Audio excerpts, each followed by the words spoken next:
मशहूर शायर रहे राहत इंदौरी का एक लोकप्रिय शेर है, सरहदों पर बहुत तनाव है क्या, कुछ पता तो करो चुनाव है क्या।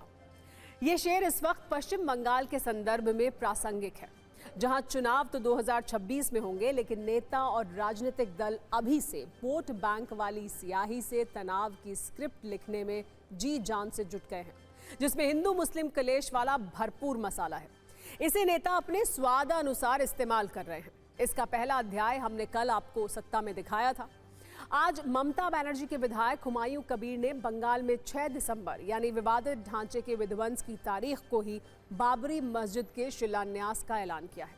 लेकिन अब बाबरी मस्जिद का जवाब श्रीमद् भगवद गीता के श्लोकों से और राम मंदिर से देने की तैयारी हो रही है। इसकी भी तारीख आ गई है और बाबरी मस्जिद का जवाब बंगाल के किस हिस्से से दिया जाएगा, इसका भी उद्घोष हो गया है। वैसे पश्चिम बंगाल में गीता पाठ इससे पहले 2023 में भी हुआ है, लेकिन इस बार गीता पाठ की टाइमिंग में बड़े संकेत हैं। बंगाल में हेट स्पीच के चैंपियन की रेस में सबसे आगे चल रहे हुमायूं कबीर ने अगले महीने 6 दिसंबर को मुर्शिदाबाद के बेलडांगा ब्लॉक में बाबरी मस्जिद की नींव रखने की बात कही है। बंगाल में 25 दिसंबर की रात इसके पोस्टर भी लग गए, लेकिन इस शिलान्यास के सिर्फ एक दिन के बाद बंगाल में गीता के श्लोक भी गूंजने वाले हैं। मंत्रोच्चार के साथ गीता का सामूहिक पाठ होने वाला है। ये सब कुछ होगा मुर्शिदाबाद से करीब 200 किलोमीटर दूर कोलकाता में और तारीख होगी 7 दिसंबर। इसका आयोजन सनातन संस्कृति संसद नाम के एक हिंदू संगठन की ओर से किया जा रहा है। साथ ही गीता के सामूहिक पाठ की तैयारी बहुत बड़े स्तर पर की गई है। दावा है इसमें करीब 5 लाख लोग शामिल होंगे। इसके लिए राष्ट्रपति, प्रधानमंत्री और लोकसभा स्पीकर को भी न्यौता जाएगा। बंगाल के गवर्नर को बुलाया जाएगा। पंडित धीरेन्द्र शास्त्री भी इसमें आएंगे। दावा है कि इस गीता पाठ में देश के अलग अलग राज्यों से 2000 से ज्यादा साधु संत आने वाले हैं। इसके अलावा नेपाल से करीब 14 संत आएंगे और गीता प्रचार मंडल से 125 बांग्लादेशी भी मौजूद रहेंगे। गीता जयंती इस बार ब्रिगेड में होगा। 7 दिसंबर सवेरे 9 बजे से मूल अनुष्ठान शुरू होगा एवं इसी अनुष्ठान में इस बार 5 लाख लोग का आह्वान किया गया है, जो सब आएंगे और गीता पाठ करेंगे। उत्सव में करीबन 2000 साधु संत भारत की विभिन्न प्रांत से आने का उन्होंने इच्छा व्यक्त किया है और बड़ा हर्ष से हम लोग उन लोग का आह्वान कर रहे हैं। भारत के महामहिम राष्ट्रपति जी को हम लोग निमंत्रण भेज दिए हैं। प्रधानमंत्री जी, लोकसभा के उपाध्यक्ष, अध्यक्ष, सबको ही हम लोग निमंत्रण बीते 2 दिन हो गया हम लोग भेज दिया है। अब बंगाल में बाबरी वर्सेस गीता पाठ वाले धर्म क्लेश के बीच सिरतन से जुदा वाली बात भी होने लगी है। हुमायूं कबीर अब भी बंगाल के मुर्शिदाबाद में बाबरी बनाने पर अड़े हैं। उनका कहना है कि जो लोग सिर काटने की बात कर रहे हैं वो आए, देख लेंगे कौन बचता है। वैसे क्लेश मस्जिद बनाने पर नहीं है, बल्कि उसके नाम पर और तारीख पर है। मतलब बाबरी और 6 दिसंबर, जब अयोध्या में विवादित ढांचा ध्वस्त किया गया था। जो बोला मेरा शेयर लेने के लिए करोड़ रुपया वो पैसा देगी, तो शेयर लेने दीजिए ना, मैं तैयार हूँ शेयर देने के लिए, आने दीजिए। तो शेयर तो यूपी से नहीं ले पाएंगे, मेरा मुर्शिदाबाद तो आने पड़ेगा ना, कलकत्ता भी आने पड़ेगा। तो मेरा शेयर लेगी तो उनको भी शेयर झुकाने के लिए तैयार रहना चाहिए। हम तो चैलेंज करके बोल रहे हैं, 6 तारीख आएगी सैटरडे, बेला 12 बजे मैं वहाँ मौजूद रहेंगी, 10 बजे से मौजूद रहेंगी। किसी को हिम्मत है तो वहाँ आके मेरा काम के बाधा देगी। भारत में ये मस्जिद, मंदिर, गिरजा, गुरुद्वारा और गुम्फा ये सब बनाने का आज़ादी है और वो बनेगा ही बनेगा, इसमें कोई शक नहीं है। लेकिन एक बात में आपत्ति है, जिस बाबर ने हम लोग को लूटा, जिस बाबर ने इतना हिंदू को अपने घर उजाड़ा, इतना कत्ल किया, उस बाबर का नाम खाली वो चेंज कर दे, बाकी मस्जिद में कोई हिंदुओं का कोई आपत्ति नहीं है। वैसे अब बंगाल में मामला सिर्फ बाबरी मस्जिद और गीता पाठ तक सीमित नहीं है, बल्कि एक कदम आगे बढ़ चुका है और इसमें राम मंदिर की भी एंट्री हो गई है। लेकिन ये अयोध्या का भव्य राम मंदिर नहीं है, जहां 2 दिन पहले धर्म ध्वजा लहराई गई, बल्कि ये बंगाल का राम मंदिर है, जिसे बनाने का संकल्प एक बीजेपी नेता ने लिया है। इसके लिए मुर्शिदाबाद में बाबरी मस्जिद की तरह राम मंदिर वाले पोस्टर भी लग गए हैं। इस पर राम मंदिर के मॉडल के साथ प्रभु राम की तस्वीर है, जय श्री राम का उद्घोष है, तारीख है 6 दिसंबर 2025 और जिस जगह ये मंदिर बनाने का जिक्र है वो है मुर्शिदाबाद का बहरामपुर। यानी बीजेपी और टीएमसी के बीच बंगाल में अभी से मंदिर मस्जिद वाला पोस्टर वॉर शुरू हो गया है और इसका चक्र भी धर्म की धुरी पर घूम रहा है। राम मंदिर के पोस्टर छपवाने का एक काम किया है मुर्शिदाबाद जिले में भारतीय जनता पार्टी के नेता शंकवा सरकार ने, जो टीएमसी के हुमायूं कबीर के बाबरी वाले दांव का जवाब राम मंदिर से देने के लिए निकले हैं। इससे बंगाल में मस्जिद मंदिर की सियासत और हिंदू मुस्लिम वाले धर्म क्लेश की चिंगारी को और हवा मिल गई है।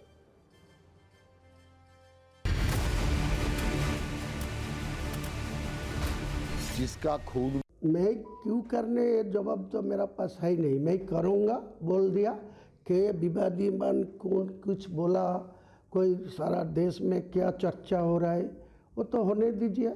मेरा मस्जिद बनाने का हक है, मैं मस्जिद बनाएगी तो आपका चर्चा करने का क्या जरूरत है। सर मस्जिद को लेकर कोई विवाद नहीं है, लेकिन बाबरी मस्जिद इस नाम पे ही विवाद। अरे बाबरी मस्जिद तो मैं रखूंगी। मैं पहले तो बोल दिया तो 6 दिसंबर को उसका गौरव दिवस है। वो दिवस को मैं बहरमपुर में 6 दिसंबर को राम मंदिर में बनाएंगे। उस दिन हमारा प्रदेश और केंद्र वो साधु सन्यासी से आमंत्रण हो रहा है, आमंत्रित। तो 6 दिसंबर राम मंदिर उसको बहरमपुर में बनाएंगे। वैसे सच ये है कि राजनीति में ज्यादातर बात किसी न किसी हित या सियासी लाभ के लिए की जाती है। आरोप है कि मंदिर मस्जिद वाली इस सियासत में भी वोट बैंक वाला शुद्ध लाभ है और इसमें बड़ा मुनाफा टीएमसी के हुमायूं कबीर को नजर आ रहा है। जिस मुर्शिदाबाद में बाबरी मस्जिद और राम मंदिर बनवाने का ऐलान किया गया है, वहां की आबादी का समीकरण ही कुछ ऐसा है। हुमायूं कबीर जिस मुर्शिदाबाद के भरतपुर से एमएलए हैं, वो मुस्लिम बाहुल क्षेत्र है। 2011 की जनगणना के अनुसार मुर्शिदाबाद में हिंदू आबादी करीब 33% है, जबकि मुस्लिम आबादी का आंकड़ा 66% से ज्यादा है। वैसे तो बंगाल में विधानसभा चुनाव 2026 में है, लेकिन बाबरी वाले पोस्टर और बयानों से शायद हुमायूं कबीर वोट बैंक के बीज डाल रहे हैं, जिससे चुनाव के वक्त सियासी फायदे की फसल काटी जा सके। हालांकि उनके एजेंडे को चूर चूर करने के लिए राम मंदिर वाला नैरेटिव भी बंगाल में शुरू हो गया है। मैसेज क्लियर है, 2026 के चुनाव में मां माटी मानुष के साथ एक बड़ा मुद्दा हिंदू मुस्लिम भी होगा।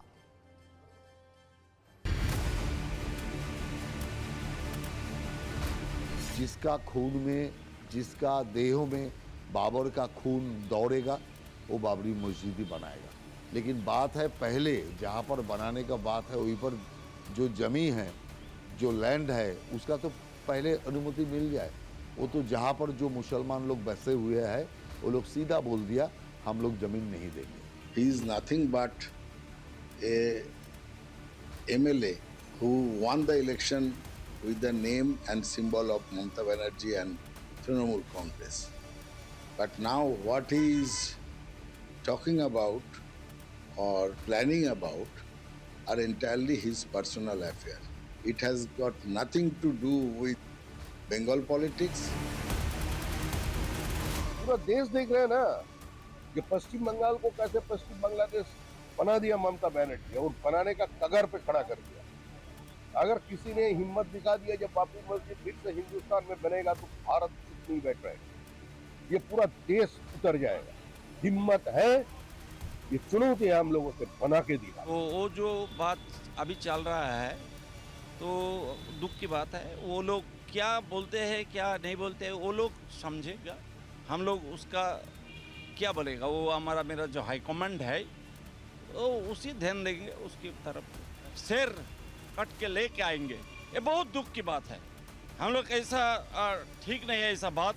हम लोग चाहते हैं ये अभी अभी विड्रॉ कर लीजिए, नहीं तो एक फसाद हो जाएगा देश भर में। मैं भी 6 दिसंबर को प्लान कर रहा हूं कि मथुरा कृष्ण भूमि के दर्शन किए जाएं और अभी प्लान चल रहा है, लोगों के साथ चर्चा हो रही है। अगर मैं मथुरा में रहा तो मैं जन्मभूमि दर्शन करूंगा और सरकार से प्रार्थना भी करूंगा। सत्ता में आगे बढ़ते हैं उस खबर के साथ जिसमें पाकिस्तान के सेना प्रमुख मुनीर की घनघोर बेइज्जती की भरपूर डोज है। बड़ी बात यह है कि इस बार मुनीर आर्मी को उसकी हैसियत बताने का काम पाकिस्तान के ही एक मौलाना ने किया है। नाम है मौलाना फजलुर रहमान। ये पाकिस्तान के प्रसिद्ध मौलाना हैं, राजनीतिज्ञ हैं, पाकिस्तान के प्रधानमंत्री शहबाज शरीफ के करीबी भी हैं, तालिबान के समर्थक माने जाते हैं और पाकिस्तान में शरिया कानून लागू करने की वकालत करते हैं। जिस तरह तालिबान पाकिस्तान की सेना पर बम, गोले, रॉकेट और मिसाइल से हमला करता है, तालिबान समर्थक मौलाना फजलुर रहमान ने जुबानी फायरिंग से मुनीर को छलनी कर दिया है। मौलाना के शब्द बाण चुभने वाले इसलिए भी हैं क्योंकि पाक आर्मी पर मौलाना के कटाक्ष में भारत की जीत का जिक्र है, पाकिस्तान पर भारत की विजय की कहानी है। इसलिए मौलाना के एक एक शब्द को सुनकर मुनीर का ब्लड प्रेशर बढ़ गया होगा। मौलाना के बयान को अक्षरशः सुनिए। पहले आप इस तस्वीर से पूरी कहानी को समझिए। ये 1971 में पाकिस्तान की हार की तस्वीर है। कैसे 1971 के युद्ध में भारत के सामने पाकिस्तान के 93,000 जवानों को घुटनों के बल बैठकर हथियारों के साथ सरेंडर करना पड़ा था। पाकिस्तान की शर्मनाक हार का जिक्र करते हुए मौलाना ने कहा कि इतिहास सबको पता है कैसे एक हिंदू के सामने पाकिस्तानी फौजियों ने सरेंडर कर दिया था। पाकिस्तान की सेना का योगदान पाकिस्तान को तोड़ने में है, ना कि बनाने में है। मौलाना फजलुर रहमान ने यह भी कहा कि पाकिस्तान की फौजी लीडरशिप अब भी जनता के सामने झूठी तस्वीर पेश करने की कोशिश करती है, लेकिन हकीकत यह है कि जनता सब कुछ जानती और समझती है। आपको बता दें कि पाकिस्तान में इस हार का जिक्र करना भी गुनाह है, लेकिन पाकिस्तान की ज़मीन से मौलाना फजलुर रहमान दुनिया को यहाँ की हकीकत बता रहे हैं। सही मायने में देखें तो ये पाकिस्तान की आर्मी के सरेंडर वाले जख्मों पर मौलाना फजलुर रहमान का नमक है। ऐसा लग रहा है कि पाकिस्तान के मौलाना ने तो फील्ड मार्शल मुनीर का सच से सामना करा दिया। मौलाना रहमान ने 1971 के युद्ध की बात करते हुए ये कहा कि आज भी पाकिस्तान के 25 करोड़ लोगों के लिए ये गहरे घाव की तरह है। पाकिस्तानी सेना की इससे बड़ी बेइज्जती और क्या हो सकती है। सत्ता में आगे बढ़ते हैं। आग वाली हाई राइज मुसीबत की बात करते हैं। ये तस्वीर हांगकांग से आई है, जहां एक रिहायशी कॉम्प्लेक्स में भीषण आग लगने से 50 से ज्यादा लोगों की मौत हो गई है। इन तस्वीरों से आप ये अंदाजा लगा सकते हैं कि आग कितनी बड़ी थी। हाई राइज सोसाइटी की इस आग को जिसने भी देखा वो सहम गया। भारत में भी बड़ी संख्या में हाई राइज सोसाइटी हैं। दिल्ली, मुंबई, बेंगलुरु, हैदराबाद जैसे बड़े शहरों में हाई राइज सोसाइटी का कल्चर तीव्र गति से बढ़ रहा है। ऐसे में इस तरह की तस्वीरों और हादसों को देखकर डर भी होता है। हर किसी के मन में सवाल जरूर उठता है कि अगर उनकी सोसाइटी में ऐसा हुआ तो उसका परिणाम क्या होगा। इसको लेकर क्या तैयारियां हैं। हांगकांग की भीषण आग वाली तस्वीरों के साथ आज हम हाई राइज सोसाइटी के निवासियों के डर को डिकोड कर रहे हैं। ये सवाल भी लोगों के मन में उठता है कि क्या भीषण आग वाली स्थिति में बहुमंजिला इमारत सुरक्षित है। जो हांगकांग में हुआ क्या वो कहीं भी हो सकता है। एक अनुमान के अनुसार भारत में 10 से ज्यादा फ्लोर वाली 30,000 से ज्यादा हाई राइज सोसाइटी हैं। आप ये भी जानिए कि आखिर हांगकांग की सोसाइटी में हुआ क्या है। हांगकांग की सरकार के अनुसार वांगफुक कोर्ट में ये आग स्थानीय समय अनुसार बुधवार को 2:51 पर लगी। 35 मंजिला इमारत में आग में 50 लोगों की मौत हो चुकी है।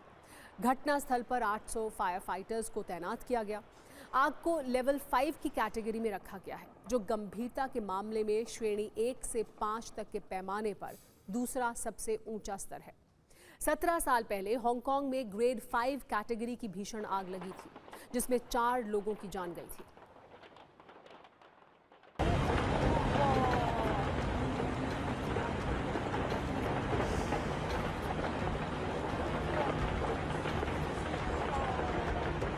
हांगकांग के ताइपो क्षेत्र के रेजिडेंशियल बिल्डिंग में पिछले कई घंटों से आग ने तांडव मचा रखा है। और ये जो तस्वीरें हैं ये वही बिल्डिंग है जहाँ पर कि 45 लोगों की कैजुअलिटी इस बिल्डिंग के अंदर आग लगने के कारण हुई है और कई लोग इसमें घायल बताए जा रहे हैं। तकरीबन 200 से ज़्यादा लोग जो इसमें घायल हैं वो उनका इलाज अलग अलग अस्पतालों में किया जा रहा है। सवाल है, हांगकांग में इतनी तेज आग कैसे लगी? इसकी वजह क्या है? जो जानकारी आ रही है उसके अनुसार आग के ज़्यादा तेज़ी से फैलने के पीछे की वजह आसपास जारी मरम्मत का काम था। दरअसल इमारतों के बाहर बांस की मचान लगी हुई थी जो मरम्मत के लिए इस्तेमाल की जा रही थी। खिड़कियों पर पॉलीस्टीरीन बोर्ड्स लगाए गए थे जिसकी वजह से आग तेज़ी से फैली। आपको ये भी बता दें कि हांगकांग की हाउसिंग सोसाइटी आमतौर पर छोटे और घने फ्लैट्स के लिए जानी जाती है, जहां इमारतों के बीच की दूरी मामूली होती है। इसी घनत्व के कारण इस घटना में बड़ी आबादी के प्रभावित होने का खतरा बताया जा रहा है। वांगफुक कोर्ट जहां आग लगी थी, यहां फ्लैट्स का आकार आमतौर पर 400 से 500 वर्ग फुट के बीच है। ये कॉम्प्लेक्स समुद्र के किनारे और प्रमुख हाईवे के पास मौजूद है और सरकारी आंकड़ों के अनुसार यहां तकरीबन 4600 लोग रहते हैं। खबरों के स्टीयरिंग को इसके बाद अब राजनीतिक खबरों की तरफ मोड़ते हैं, जहां महाराष्ट्र और कर्नाटक, दो पड़ोसी राज्यों में काफ़ी रोमांचक और अंदरूनी विवाद है। रोमांचक इसलिए क्योंकि इसमें विवाद पैदा करने वाले बाहरी नहीं बल्कि आपस के ही लोग हैं और वो विवाद की आग को बनाए रखने के लिए बयानों वाले घी का भरपूर इस्तेमाल कर रहे हैं। महाराष्ट्र में महायुति के अंदर बीजेपी और शिवसेना शिंदे के बीच लंका जलाने पर झगड़ा है। राज्य में स्थानीय निकाय के चुनाव हैं और इसमें दोनों दल एक दूसरे के खिलाफ काफी तीखे बाण छोड़ रहे हैं। दूसरा विवाद कर्नाटक कांग्रेस में है, जहां सीएम की कुर्सी को लेकर सिद्धरमैया और डीके शिवकुमार अपनी अपनी रणनीति को अंतिम रूप देने में लगे हैं और हाईकमान को बीच बचाव के लिए आगे आना पड़ा है। पहले महाराष्ट्र की बात करते हैं, जहां तनावपूर्ण बयानों ने बीजेपी और शिवसेना शिंदे को चारों तरफ से घेर लिया है। पहले से ही एक दूसरे के दलों के नेताओं को अपनी पार्टी में शामिल करने को लेकर मनभेद के शिकार हो चुके नेताओं ने बयानों से एक दूसरे पर हमला शुरू कर दिया है। नया मामला यह है कि महाराष्ट्र के पालघर जिले में डहाणू नगर परिषद के चुनाव हैं। यहां दोनों दलों की तरफ से राजनीतिक रैलियां हो रही हैं, जिसमें सीएम देवेंद्र फडणवीस और डिप्टी सीएम एकनाथ शिंदे के बीच का मतभेद अब सार्वजनिक मंचों पर दिखने लगा है। दोनों नेता एक दूसरे को घेरने में कोई कमी नहीं छोड़ रहे हैं। पिछले हफ्ते डहाणू में एकनाथ शिंदे ने बीजेपी उम्मीदवार को अहंकारी और रावण जैसा कहा था और 2 दिसंबर को लंका जलाने का ऐलान किया था। उन्होंने कहा था कि रावण भी अहंकारी था, इसलिए उसकी लंका जली। 2 दिसंबर को डहाणू की जनता भी वैसा ही करेगी। अब डहाणू की ही रैली में देवेंद्र फडणवीस ने इसका जवाब दिया है। उन्होंने कहा कि कोई कहे कि वो हमारी लंका जला देगा तो जलाने दो, हम लंका में रहते ही नहीं हैं, हम राम के भक्त हैं, रावण के नहीं। एक बार सुनिए दोनों नेताओं ने क्या कहा, फिर विवाद की गहराई में भी चलेंगे। नगराध्यक्ष ज्यांना म्हणून आपण निवडून देणार आहोत ते आपल्या सर्वांचे लाडके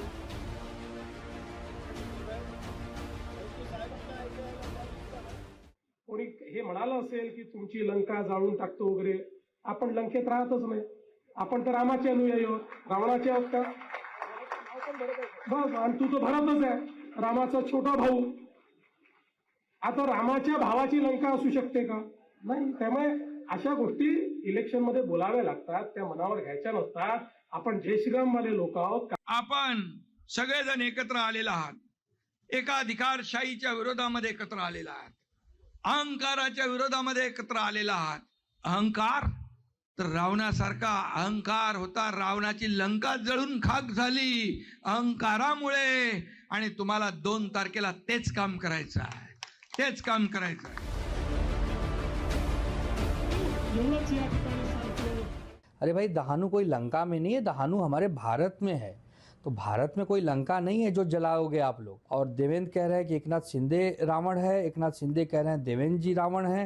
ये चल क्या रहा है? ये मतलब ये रावण कौन है और राम कौन है और लंका कहाँ है? डहाणू के एक छोटे से नगर परिषद की चुनावी लड़ाई ने महाराष्ट्र के 2 बड़े राजनीतिक शख्सियतों शिंदे और फडणवीस के बीच में तनाव को उजागर कर दिया है। 2 दिसंबर को डहाणू नगर पालिका के जो भी चुनावी नतीजे आएंगे, महाराष्ट्र में महायुति के आने वाले समय में जो दूरियां बढ़ रही हैं उस पर भी बड़ा प्रकाश डालेंगे। दरअसल शिवसेना शिंदे डहाणू में सत्ता से बीजेपी को बाहर करना चाहती है। इसके लिए शिंदे ने डहाणू में एनसीपी के दोनों पक्षों को साथ लेकर बीजेपी को टक्कर देने का ऐलान किया था। अजित पवार और शरद पवार की एनसीपी दोनों ने शिवसेना शिंदे को समर्थन दे दिया और फिर वहीं से ये मामला बढ़ता चला गया। हालांकि फडणवीस और एकनाथ शिंदे में लंबे समय से मनमुटाव की खबरें आती रही हैं, लेकिन अब मंच से दोनों एक दूसरे का खुलकर विरोध कर रहे हैं, एक दूसरे को ललकार रहे हैं और इसकी वजहें हैं। कल्याण डोंबिवली में शिंदे के बेटे श्रीकांत के करीबियों को बीजेपी में शामिल कर लिया गया। इस फैसले के विरोध में शिवसेना ने कैबिनेट की बैठक का बहिष्कार किया। शिंदे ने इस मुद्दे पर फडणवीस से नाराज होकर दिल्ली जाकर अमित शाह से शिकायत की। यानी स्थानीय चुनाव की गर्मी अब सीधे सत्ता के शीर्ष तक पहुंच चुकी है। वैसे पालघर के चुनाव में मुकाबला भले ही स्थानीय हो, लेकिन भाषा और आरोपों का स्तर विधानसभा सरीखा हो गया है। दोनों ही नेता धार्मिक प्रतीकों जैसे राम, रावण, लंका का इस्तेमाल कर रहे हैं। ये चुनाव रणनीति और मतदाताओं की भावनाओं को साधने और अपने अपने वोट बेस को मजबूत करने की कोशिश है। लेकिन इससे महायुति के भीतर की खाई और भी चौड़ी हो गई। राजनीति के जानकार इस स्थानीय चुनाव में घटित बड़ा गठबंधन संकट मान रहे हैं। अब ये संकट कितना बड़ा होगा, ये 3 दिसंबर को तभी पता चलेगा जब स्थानीय निकाय चुनाव के नतीजे आएंगे। वैसे त्रेता युग में सोने की लंका बजरंग बली की लंबी पूंछ से जली थी, लेकिन महाराष्ट्र की राजनीति में लंका लंबी जुबान से जलाई जा रही है। और विडंबना यह है कि स्थानीय निकाय के चुनाव में एक दूसरे की लंका जलाने वाले मुंबई में सोने जैसी सत्ता साथ साथ ग्रहण करते हैं, वहां जुबान नहीं चलाते हैं। महाराष्ट्र की बात करते हैं। महाराष्ट्र में गठबंधन के दलों के बीच टकराने की आवाज आ रही है, तो महाराष्ट्र के पड़ोसी राज्य कर्नाटक में एक ही दल के 2 नेता जोर शोर से टकरा रहे हैं। और बेंगलुरु में हो रहे इस टकराव की आवाज इतनी ज्यादा है कि वो दिल्ली तक पहुंच गई है। मामला कर्नाटक में सीएम पद पर कब्जे को लेकर है, जहां सिद्धरमैया बनाम डीके शिव कुमार में कुर्सी की जंग क्लाइमैक्स तक पहुंच चुकी है। सिद्धरमैया सीएम की कुर्सी छोड़ने के लिए तैयार नहीं है और DK Shivakumar deputy CM से सीएम के पद पर प्रमोट होना ही चाहते हैं। इसको लेकर दोनों अपनी अपनी लॉबिंग कर रहे हैं और अब मामला हाईकमान के पावर कॉरिडोर में है। कांग्रेस अध्यक्ष मल्लिकार्जुन खड़गे आज पहली बार सार्वजनिक रूप से इसके बारे में उन्होंने बात की। कर्नाटक में चल रहे नेतृत्व के मुद्दे पर चर्चा करने के लिए राहुल गांधी, मुख्यमंत्री सिद्धरमैया और उप मुख्यमंत्री डीके शिव कुमार समेत वरिष्ठ नेताओं की एक बैठक बुलाएंगे। खड़गे ने यह बताया कि इस बैठक में नेता इस मुद्दे को सुलझाएंगे और आगे की रणनीति पर चर्चा करेंगे, जिससे कर्नाटक में नेतृत्व के मुद्दे से जुड़ा जो भी भ्रम है वो खत्म हो जाएगा। दरअसल कर्नाटक में कांग्रेस सरकार के 20 नवंबर को 2.5 साल पूरे होते ही मुख्यमंत्री बदलने की अटकलों के बीच पार्टी में सत्ता संघर्ष तेज हो गया है। ये विवाद सिद्धरमैया और शिव कुमार के बीच 2023 में हुए कथित सत्ता साझेदारी समझौते के कारण उठा है। एक तरफ खड़गे बैठक बुलाना चाहते हैं, दूसरी तरफ सूत्रों के अनुसार मुख्यमंत्री सिद्धरमैया ने अपने आवास पर वरिष्ठ मंत्रियों और करीबी माने जाने वाले नेताओं के साथ एक बैठक की। इस बैठक में जी परमेश्वर, सतीश जारकीहोली, HC महादेवप्पा, के वेंकटेश और KN राजन्ना शामिल थे।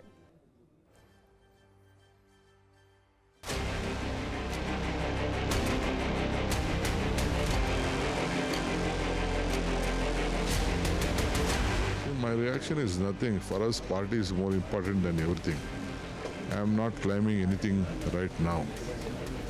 Whatever the party, in the interest of the best interest of the party, we will all work together and see that the success of our party is more important than individual thing. Team है, जब हमारी पूरे high command की team बैठ के चर्चा करके निर्णय लेगा। यही बात खड़गे साहब की, तो उन्होंने तो कहा है कि मैं कुछ नहीं कर सकता, जो करना हाईकमान को करना है।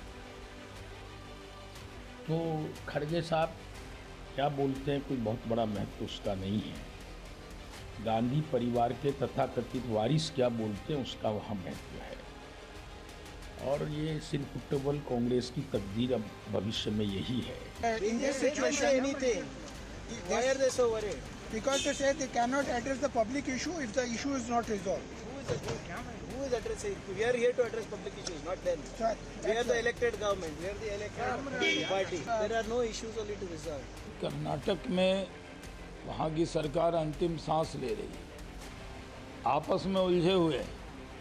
डीके शिव कुमार और सिद्धरमैया आपस में उलझे हुए हैं। एक कह रहे हैं उनसे कमिटमेंट था मुख्यमंत्री बनाने का, एक कह रहे हैं कि हमने सरकार लाई तो हमें पूरा कार्यकाल पूरा करने का कमिटमेंट है। और बीच में खड़गे साहब को भी लग रहा है कि उनका बेटा बन जाए। ये तो अब दिल्ली में तय होगा कि कर्नाटक में आगे क्या होगा, लेकिन इससे पहले दोनों तरफ से काफ़ी चालें चली जा चुकी हैं। सूत्रों के मुताबिक कर्नाटक में 2.5 वर्ष सिद्धारमैया और 2.5 वर्ष डीके शिवकुमार वाला फॉर्मूला लगाया गया था। शुरुआत सिद्धारमैया से हुई और अब जैसे ही 2.5 साल का वक्त करीब आया तो डीके शिवकुमार ने अपनी मांग आला कमान तक पहुंचा दी।